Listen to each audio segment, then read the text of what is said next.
It's time to down tools for a bit. Welcome to the ToolShed, the influential podcast for anyone and everyone involved in the building industry. Here's your host, Mick Hawes. Hey folks, welcome to another episode of the ToolShed podcast. On this episode, I'm going to be talking to Matt Jones from another podcast. And we've got the ToolShed, he's got a site shed. We've all got sheds, but they're different. But anyway, the reason that we're talking to Matt is because you might be sick of me and you might need a different podcast to listen to. But the real reason is on this podcast, we're always looking for people and platforms and ideas and philosophies and software and all of that sort of stuff that makes builders' lives easier. And information, particularly coming from experience, is super, super valuable. Matt's been involved in the industry for a long time, obviously has his own podcast and sharing philosophies and tools and interviews and all great ideas. So it is another resource that can help you improve your trades-based business or your building business. Now, before we talk to Matt, just need to remind you about the scorecard. To build a scorecard, it takes 90 seconds. Answer a few questions and it will identify a specific issue that, when it is addressed, can get rid of a whole raft of other issues. And by doing the scorecard, you'll get the score, how well you're doing in various areas of your business. But by identifying which is the issue for you, you will also get some suggestions on what you need to do to fix it. And it's a really fast way of making progress and eliminating unnecessary problems in your business. So hit the link after the podcast and take the scorecard. It will be well worth it. So we're now talking to Matt. There's Matt in the site shed. So welcome to the podcast. We've all got sheds. We're not going to compare sheds, but we want to hear about the site shed. So my first question, Matt, is I just want the backstory. Like you've been involved in the construction industry for 150 years or thereabouts, and there must have been a reason as to why you decided to get into a place where you're helping and supporting others in the business. So we want to hear that story. Tell us about it. Well, first of all, thanks for having me. It's nice being on someone else's podcast for once. And I don't do a lot of other podcasts, but I always, by default, when I do come on, I always welcome and the person that's having me onto their own podcast. So thankfully this time I didn't. You can do that. It's extreme. I was very happy to see that there was a ToolShed podcast out there as well as the SiteShed podcast, because I mean, I've had this podcast now since 2016, and it's just so good seeing all these awesome podcasts sort of evolving in the trades and construction space around the world. And kudos for you for getting out there and spreading the word. So my net now that we've got that out of the way, I'm going to bore you with my backstory. I am formerly a plumber, which is why I speak a little bit slower than most. And I grew up in Sydney on the North Shore, and I did my apprenticeship there. And like perhaps a lot of you, or probably not a lot of your listeners, but certainly a lot of mine, I wasn't academic at school. And I sort of ended up in the trades as what back then was a bit of a default option. And anyway, one thing led to another, and plumbing sort of took me all around the world, and I absolutely loved being part of that trade. And I ended up in a sales and marketing role for a Sydney-based plumbing business. And we, during that tenure, I noticed there was a lot of businesses that were very good. So just to go a step further back, that business, we were selling a technology to plumbers, mostly plumbers, some sparkies throughout like Asia Pacific. It was pipe relining, which back then was kind of new on the radar. And we had a lot of clients that were very good at doing their thing, but really, really bad at telling the people about it. And so we'd be selling these setups to businesses, and they'd turn around and say, "Mate, if we don't start selling a few of these jobs, we're going to be sleeping in this trailer you just sold us."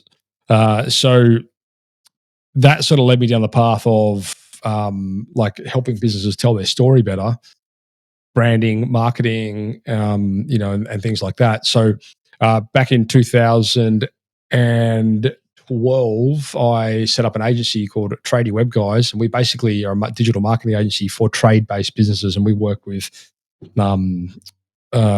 all sorts of trade businesses in all sorts of dynamics, from content through to running ads, SEO, website development, all that kind of carry. AI, big in AI at the moment, and all that kind of stuff. Anyway, so that was kind of my segue from swinging hammers into marketing and things like that.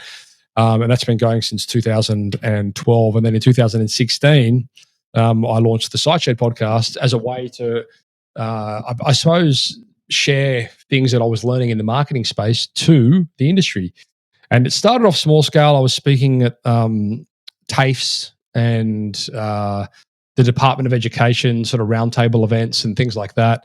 And I thought, this is great. It was getting quite well received, but it just wasn't really hitting a lot of eyeballs and ears.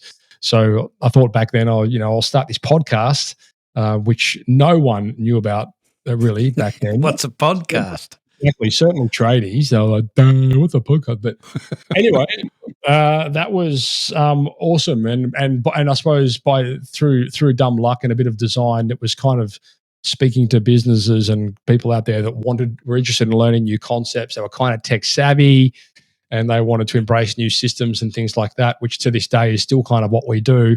And so it's a good way to speak to businesses out there that are looking to evolve part of their, and embrace new technologies and sort of so on and so forth. So yeah, that's we've done 470 odd episodes over there, and it's been a journey. I'll tell you that much. Yeah. It can be a bit of fun, but we're finding, and I'm sure you are, that consuming information through this type of a platform tends to be conducive, I guess, to the trades. They're spending a lot of time on site. They can have the earbuds in, or they're in vehicles travelling around, and it's a good way to get information. What are some of the main issues that you just see the trades keep repeating that cause them unnecessary pain? It's one of my big drivers, is when I see unnecessary pain, I want to try and fix it. And I just find that there are so many problems in a building business or a trades-based business that are created by the business model, the business philosophy, the way that they run their business, most of which is unnecessary. We can start to fix those things and can make a better business, a better life, more enjoyable, more family time, better health, better mental health, all that sort of stuff. What are the things that you tend to address on your podcast? Well, I guess we are very heavily in the marketing space. So, that's probably a question I would be better asking you, being a coach and sort of having access to more of the dynamics that surround the greater business. We're sort of pretty heavily in the sales and marketing space for trade businesses, and some of the obvious, let's call them opportunities that we see businesses capitalizing on are in the space of maximizing the lifetime value of their leads and their contacts and things like that. So a common scenario when we deal with businesses is they might come to us because they think they may need more leads, and it's pretty common that they do, in fairness, but it's often not the leads that are the problem. It's the system behind the leads that makes the big difference in the interest of conversions. What I mean by that is, it's a really common situation where businesses will come to us, we'll generate them leads, they'll contact them once, and then it's job done. And then they come back and say the leads are shit.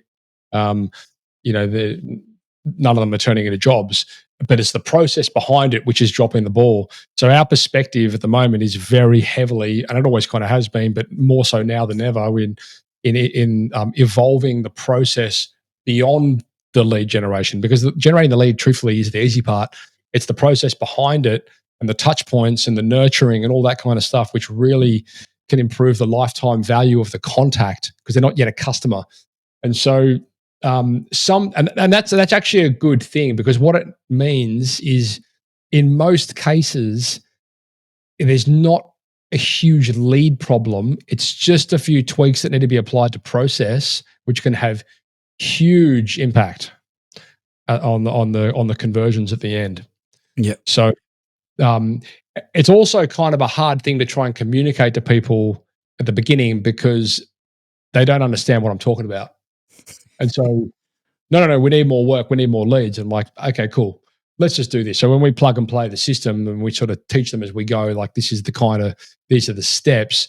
Like it's almost like clockwork. Like we can predict, exactly when the next problem is going to arise, and we know how to solve that because this system is pretty well defined. Yeah, I think, and I'd love your opinion on this. That from a builder's perspective, and it's kind of can be the same with other trades as well.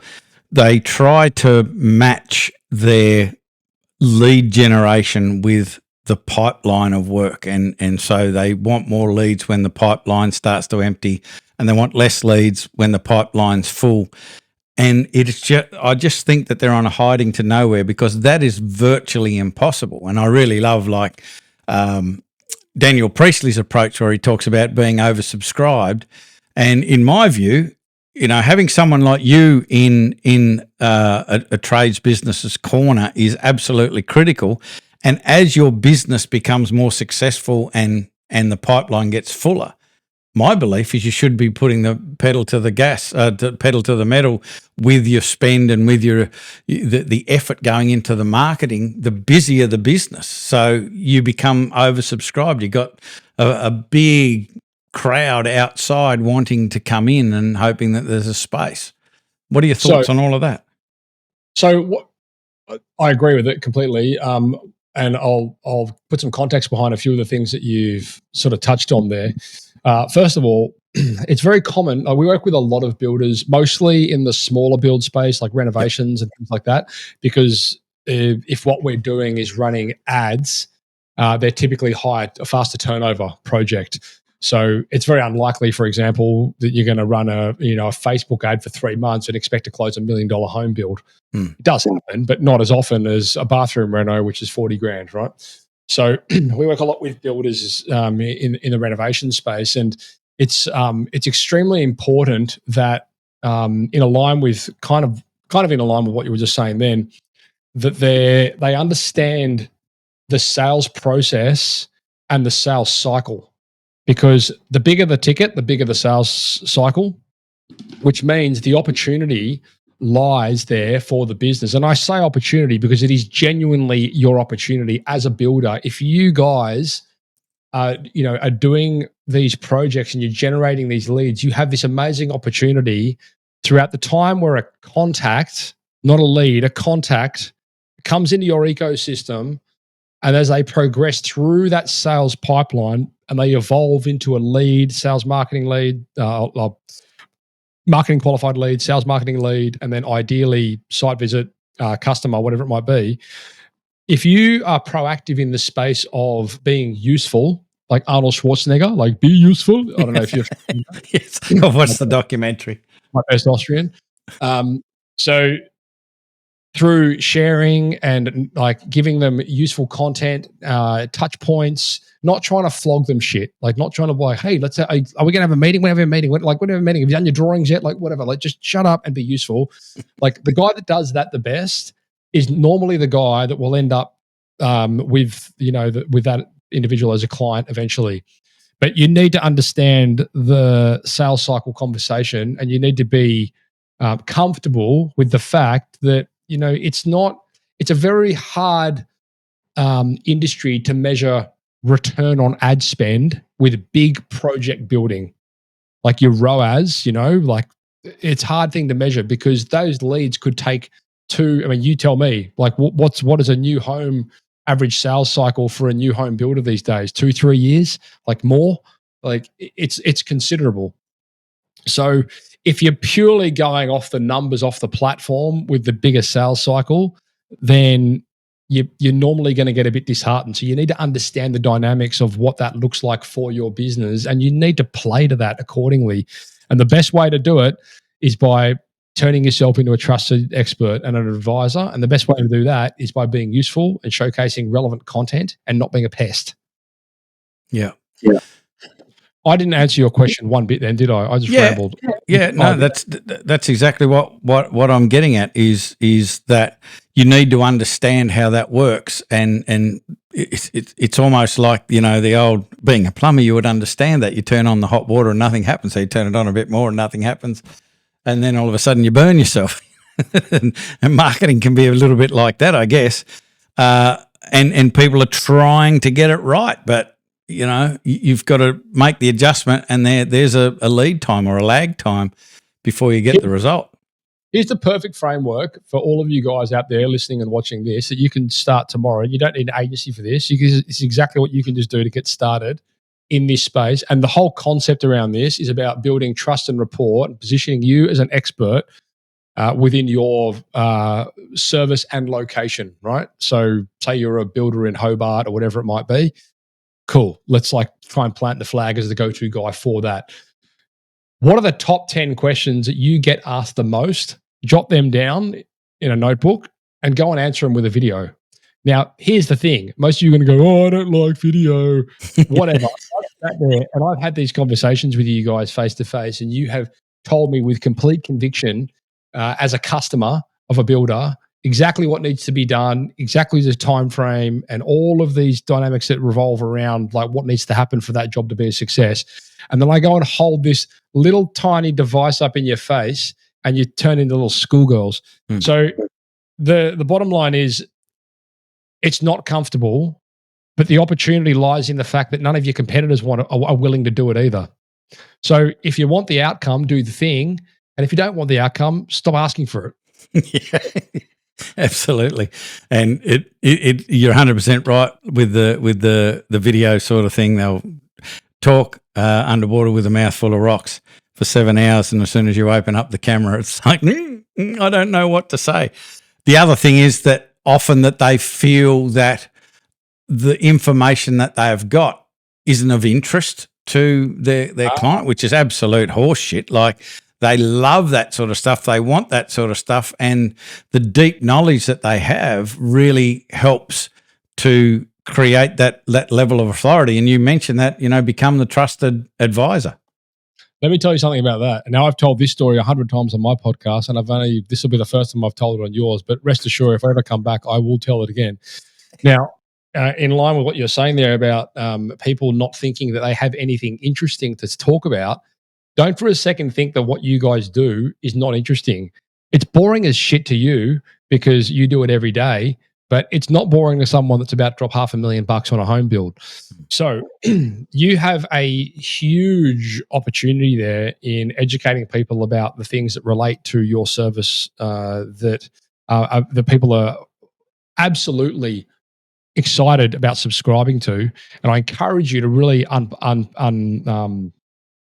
uncover those opportunities and really unpack it all. And again, start here. What are the top 10 questions you get asked all the time, and answer them in video form? Now, we had this conversation with a client many years ago. He was a plumber, Sydney base, and we're trying to capture content for their website through like a project. We have like this project gallery system. I won't bore you with it, but basically it talks about jobs they've done and whatever. And anyway, so I said to this guy, you know, like, what have you done this month that we can talk about? And he's like, well, nothing. I'm like, I'm a plumber, mate. Like, we clear block drains and we put hot water heaters in. I'm like, that's great, but like, let's just take your plumber goggles off for a second. Let's put your marketing goggles on, and let's just sort of unpack some of these jobs. What did you do yesterday? Nothing, mate. I did block drains. And he's like, he's been a real pain in the ass, right? So I'm like, okay. He's kind of a mate as well, right? So we kind of got that like jovial sort of back and forth. But and I'm like, okay, well, where was it? And he goes, well, Kirribilli. I'm like, okay. So for those of you that don't know Sydney, Kirribilli is like underneath the Harbour Bridge, right? I said, right, okay. So you're underneath, down near the Harbour Bridge somewhere. What, down near like one of the schools down there? And he goes, no. It's actually at at the Prime Minister's residence. House. Yeah. I'm like, right. Okay. So you just told me a minute ago you've done nothing but block drains, and what I'm hearing here is You just yesterday cleared the Prime Minister's drain at his waterfront iconic location, Sydney Harbour seaside, like just this amazing story, which like from a marketer's point of view, like this comes along once in a lifetime. And for him, he's like, I just cleaned a block drain. So sometimes you got to take the blinkers off. Yep. Because it's not always obvious. And it's sometimes how you dress it. Here's the thing. Both the stories are the same. I cleared a block drain in Kirribilli, or I clean the block drain of the Prime Minister's house at a Sydney waterfront location underneath the Harbour Bridge. It's the same story, but it's just dressed differently. Hey, I hope you're enjoying the podcast. We're always trying to bring you information that's going to make your life as a builder much easier. So give us a thumbs up and make sure you hit the subscribe button so you don't miss the next episode. Yep. How much content do you suggest? Because I mean, a couple of things that went through my mind were as soon as you put a camera up in front of somebody, they shut down. Until you get past the dirty reps. You know, my business coach from a little while back says, you know, you got some dirty reps in you. You got to get them out. You know, the repetitions, they're going to be shit. The other part of this too, and I'd love your opinion on this, is some people get this paralysis of analysis and they want it to be perfect and all of that sort of stuff. And I'm going, why not just do bulk stuff, get it out, get lots of content. You know, it doesn't matter how awful it is. Dirty reps, all of that sort of stuff. All I don't want people to see it. And I go, well, how have you cracked that code? Like people are paying thousands of dollars to other people to get their videos seen, and somehow you can do one video and it goes viral and you look like a dickhead. How did you do that? Like that's just crazy stuff. What's your take on how much content, the volume of content that you should create? Do we create one big video, lots of little videos? What do we do? And so it's not about how much as it is how good. Like it's quality over quantity at the end of the day. And when I say quality, I'm not talking about, you know, you don't have to be values. Exactly. Like this isn't Hollywood. Like if you're a builder, people are actually expecting you to be a builder, speak like a builder, look like a builder, and behave like a builder.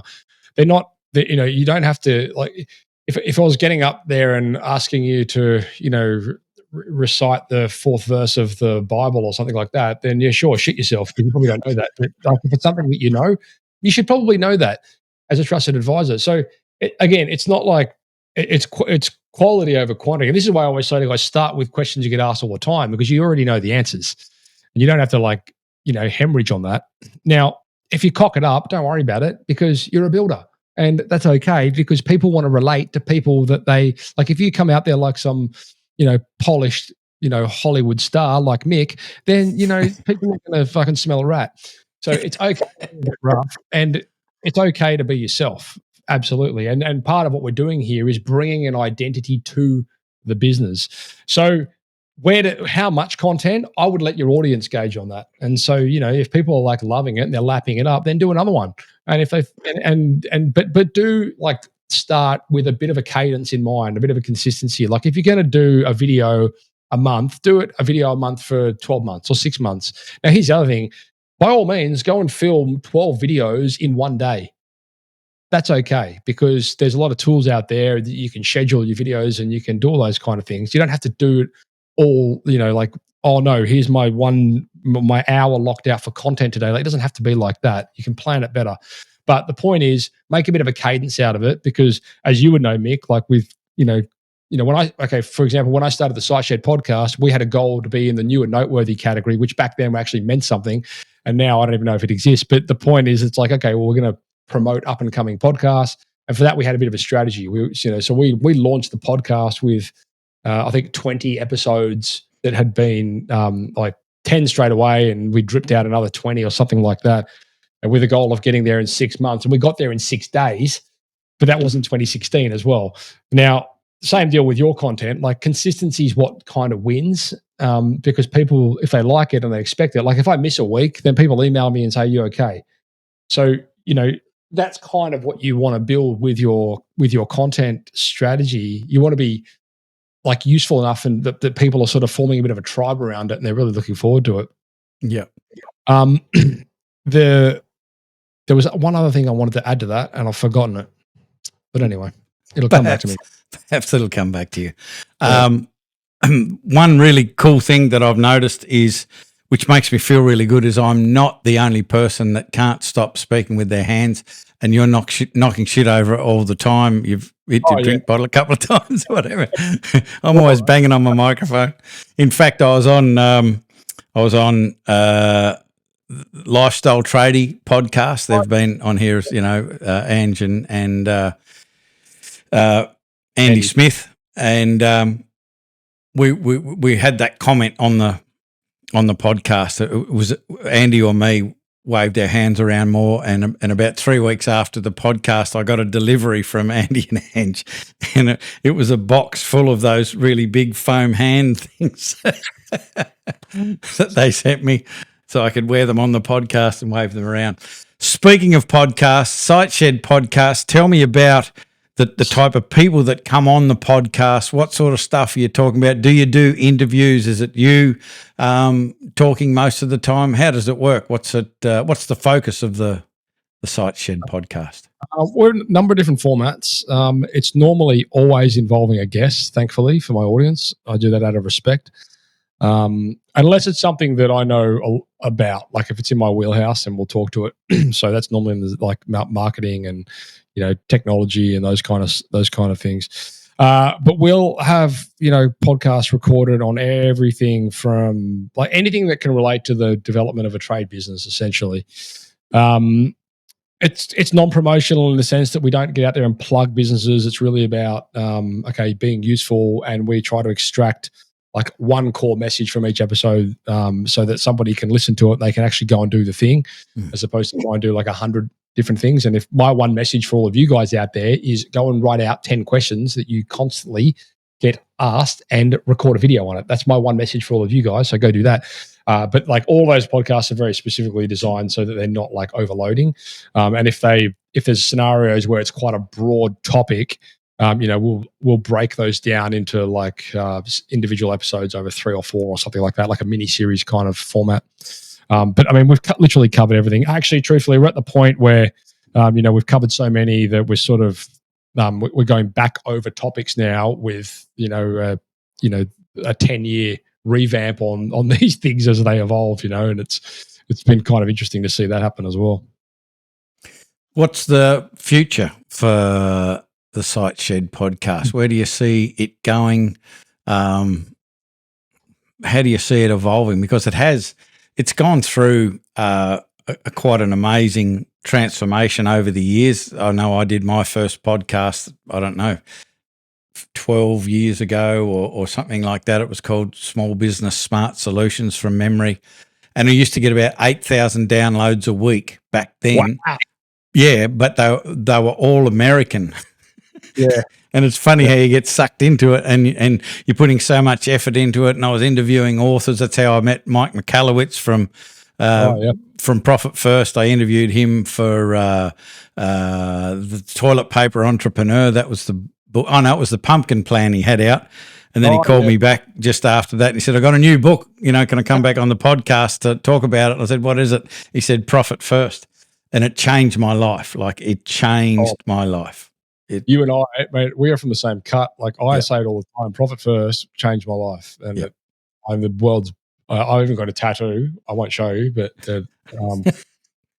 but you should take a photo and send it to Mike, because I got him to do a session for our sort of advanced members a little while ago. And he was talking about branding, and one of the things he mentioned is, you've made it when people get tattoos, like Harley Davidson, and it becomes part of your lifestyle and they wear all the gear, and he just wants, someone to have a Mike Michalowicz tattoo or a Profit First tattoo. So if you've got one, send him a picture. He'd love it. Pumpkin? That'd be weird. Yeah. Fantastic books. Yeah, they are. They're really good. And we've had so many amazing authors on the show over the years, and, like I wouldn't even know where to start, but there's like if it's a message that is useful, then like we'll always happily talk about that on the show. And we're sort of probably like yourself at the point where we get approached by just so many so many people these days, like every day, there's 3 or 4 people asking to come on the show and talk about something cool, that's useful and relevant. And so it's kind of fuels itself these days. So I don't know what the future holds for that, to be honest with you. It's just as long as it's being useful and as long as people are still listening to it, then it'll probably just keep going. Yeah. Rewind back probably 30 minutes, 20 minutes ago, you mentioned AI. You're using it a lot more.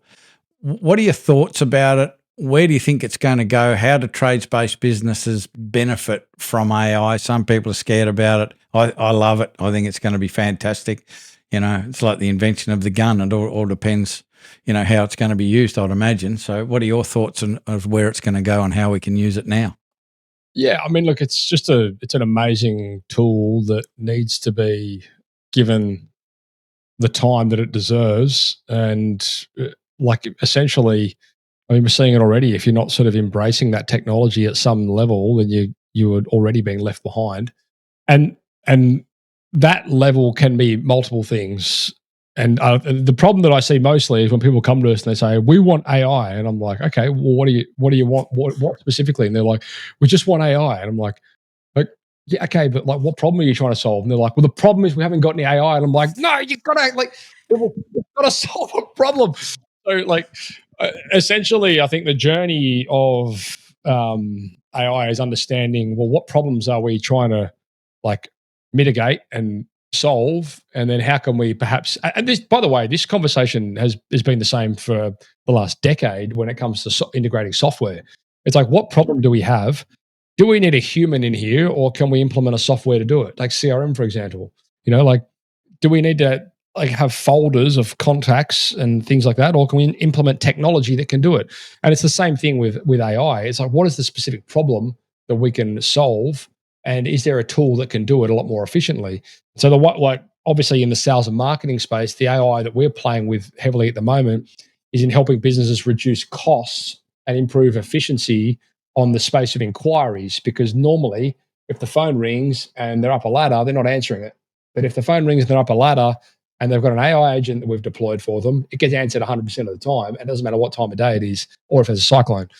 So that is a big conversion mover, and it's great for customer experience, because at the end of the day, the customers, even though it's an AI agent, disclosed or not, they're getting their questions answered in real time, and then an inquiry is being sent through to somebody that can take that conversation on further. And look, I mean, obviously we're scratching the surface here with some of these capabilities. But in the sales and marketing front, we're seeing that is a huge advantage. Also, consider running, I mean, whether your guys do it or not, but if you're running Facebook ads, we literally can have an AI agent which will, as soon as someone clicks on that ad, answer that query in real time. And so that whole speed to lead conversation is just being transformed completely on its head by these amazing tools that are available to all of you guys out there, provided that you're willing to sort of embrace it. Yeah. Another good one is support. So we've got, a lot of solar customers, and a lot of the solar products are quite technical, in the sense that they, some of the adoption of these tools needs a bit of training and things like that. And so, clients are calling up the company asking on how to do certain things like this. And now we're deploying agents that can answer some of these questions for them, so that they're not hemorrhaging, the CSRs in the office, and they're answering some of those questions for them. So that's another great use for it. But you know what? It's just the world is the oyster, really, when it comes to AI. We're seeing so many different uses for it. I will say this: a lot of it's shit, and a lot of it's garbage in, garbage out. So I don't think it's really at the point. I had this conversation with a colleague of mine this morning. It's not very good at creating strategic marketing campaigns, for example. It can help you with frameworks and guidance and things like that, but I don't think at this point it's really going to replace people. But if you're not using these technologies as part of your strategy, then you're certainly going to be doing it slower. And probably more costly as well. So I mean, even content, right? Like you look at, Yeah. like, it's pretty evident when you see content that's been written by ChatGPT. Yeah. Like it just looks like content written by ChatGPT. Yeah. So as great as that is for a version 1.0, I still think there's a lot of room for people out there that can, take those versions and evolve them and just sort of work in collaboration with them. Yeah, as you say, it's great for a framework to get you started.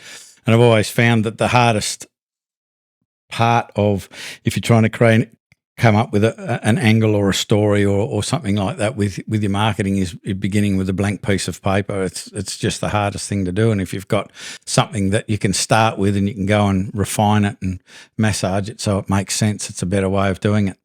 Any stuff out there as well, like stuff I'm not sure you'd ever really use. Like, have you played with X's Grok? Yeah, no. I've heard about it, and the only thing that I have used is ChatGPT, but I haven't used those. But it's great to know about them. It's so funny, honestly. Like I encourage you to check it out. If all of you guys out there, it's hilarious. Like that you can have, you can select these different styles of conversations. So like, unhinged, where it's just and sexy is one. So to like talk dirty to you and all these kind of things. Like it's so funny. I was sitting on the couch with my wife last night, we were having the time of our lives. But anyway, it's pretty gimmicky. How would you use that in real life? I don't know if you would, but like I kind of see a lot of these things sort of taking a bit of the limelight off, like the doom scrolling on social media. Like people are now like, oh, I'm just going to have a chat with Grok and get a bit of a laugh out of it. Whereas before, people would just sit there on Instagram and so. It's interesting. Yeah. Sit on Instagram or social media and get more and more depressed. How other people's lives are wonderful and mine's not. It's like, no, their life is shit too. They're only just showing you the good bits. We could probably talk about all sorts of things forever. I'm just looking at the clock on the wall, and we've got to get out of here. And I kind of know the answer to this, but where do people go to find the site Shed? I'm assuming that's on all of the standard places, Spotify and iTunes, etc. Yeah, on the website, thesiteshed.com. And then I am truthfully not hard to find. So the Site Shed is everywhere. Tradie Web Guys is everywhere. So yeah, just type it into the interwebs and you'll find it.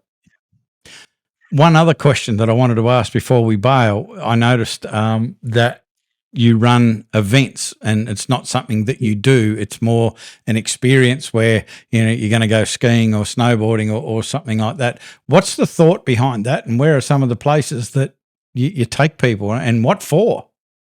So we run Ski and Learn and we run Surf and Learn. And conceptually, the way that program evolved, I was down the snow with a builder mate of mine. Shout out, Dave, if you're listening. And I was saying how it's kind of easy for me to get away and go skiing for a week or go surfing for a week somewhere because I'm not location based anymore, where I was as a plumber. And then I was like, Dave, what if I started running events where we could take you guys places like the Maldives or like Japan, and we could run a business workshop and we could also shred some epic waves. And he's like, sign me up. So yeah, we started running Ski and Learn was the first one, and then we started doing the surfing events too. We basically just take businesses. Normally people truthfully, we don't even really get a chance to promote it these days because you can only take 12 on a boat and it's full before we even get off the previous one. But we just take businesses to location. We run business workshops. We talk about relevant things. We go skiing, we go surfing, we drink sake, we carry on like monkeys, and everyone has a damn good time. So it's a pretty good tax deductible way to justify a trip. Should come to the next one, man. Yeah. Bring my stand-up paddleboard. Do you see surfers still have a bent against stand-up paddleboards? No, I mean, I live on the Northern Rivers. Everyone has a stand-up paddleboard. We just used to get a bit of grief from time to time. Floating out the front like a week ago. Yeah, we'd paddle out the front door. Mate, it's been absolutely fantastic talking with you. I I was so excited to get you on the podcast and start to give the poor people who have been listening to my voice the whole time another option, because it sounds like we're singing off the same page of the hymn book. We're talking about a lot of the same things, and it's just good to get slightly different perspectives on how you can improve your business, and some voices just resonate and others don't. So it's great to have options. Love what you're doing. Keep doing it. And I think, for sure and certain we'll be talking again, having another conversation about something, I'm sure. Pretty sure it's Thursday, isn't it, Mick? Oh, yeah. Well, I'll be on your podcast, but you coming back here on this one is what I meant. No, well, if anyone's got any questions or they want us to dive deeper into anything specifically around marketing or sales or anything like that within the trade space, then just let Mick know, and I'm sure you could rubber arm me into coming back on. And thanks for having me. And it's great to be on the ToolShed podcast. And if you guys, so I'm from Sydney, and the ToolShed is something completely different over there, which I'm not going to get into. You can do your own research. But I'm sure a few of the listeners will know what I'm talking about. Yeah, I know what you're talking about. It was unfortunate that I already bought the URL, so we had to stick with it. So that's how it goes. We'll make sure we've got all of the links to the website and the podcast and all of that sort of stuff in the description, so people can go check it out and subscribe, all of that sort of stuff, and reach out to see if they can get on the next surfing or snowboarding holiday, tax-deductible holiday. Sounds like a great thing to do. That's right. It's looking like Japan next winter, by the way. So, that'll be wheels in motion shortly. Perfect. Thanks for being on the show. It's been an absolute pleasure. So that's it, folks. Well, that's it for this episode. I hope that got you thinking, and it gives you an opportunity to listen to some different voices, get some different opinions, and as we said, like podcasting and listening and consuming podcasts is a great way to be able to get some ideas, some inspiration, and be able to learn some really cool stuff while you're doing other things. So having other options that can specifically help you with your trade-based business is always going to be valuable. So just before we get out of here, just a reminder to click the link above, do the scorecard, the builder's scorecard, and you'll get something super valuable in your inbox shortly after completing that scorecard, and you'll get your score as well. That's it for this episode. As I said, I'm Mick Hawes from Builders Business Black Belt. That is all. I'm out. Bye for now. You've been listening to the ToolShed. If this podcast struck a chord with you, make sure you spread the word by sharing it with your mates in the building industry. We love your help to make the building industry better for everyone involved.